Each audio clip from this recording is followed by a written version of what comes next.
Hello, welcome to Woodline Tracking.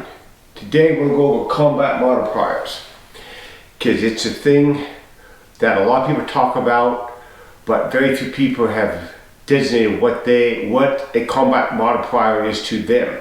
Here at Woodline, we look at a combat multiplier as a tool, item. Now, your ability and your training is your training. That's not a combat multiplier here. It's basically, you're the Indian, this is the bow and arrow, you know? And that gives you, the bow and arrow gives you advantage over another Indian if all he has is a spear, because you have farther range, so that would be a combat multiplier if you use it properly. Basically, it will give you an edge over two Indians that are trained the same, but one has longer range because he has a bow and the other one has a spear that he can't throw as far, that he has a combat multiplier.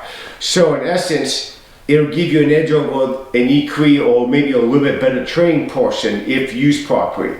But it will not go over gaps like if you're trained poorly with night vision and this guy is trained well, you're probably going to screw up. So here at Woodline, the three biggest combat multipliers that we shoot for to tell people is a good rifle, having a good quality rifle and knowing how to use it, and it functions good. You know, it fits you good. It shoots most of the time when it goes bang.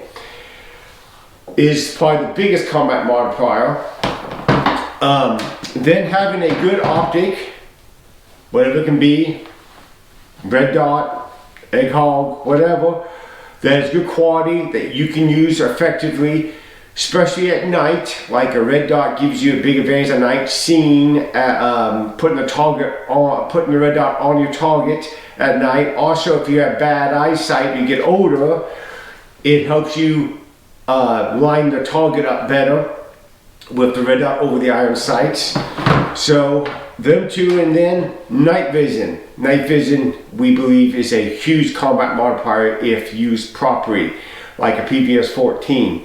Being able to see at night and move at night without white light is huge, especially if you tie it into good training and some other combat multipliers.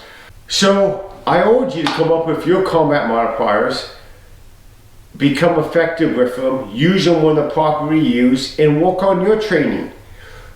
Most people overestimate their training ability.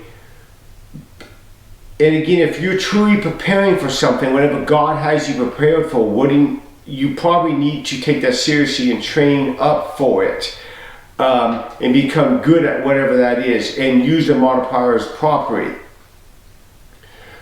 So remember, time may go on, but your life may not. Enjoy.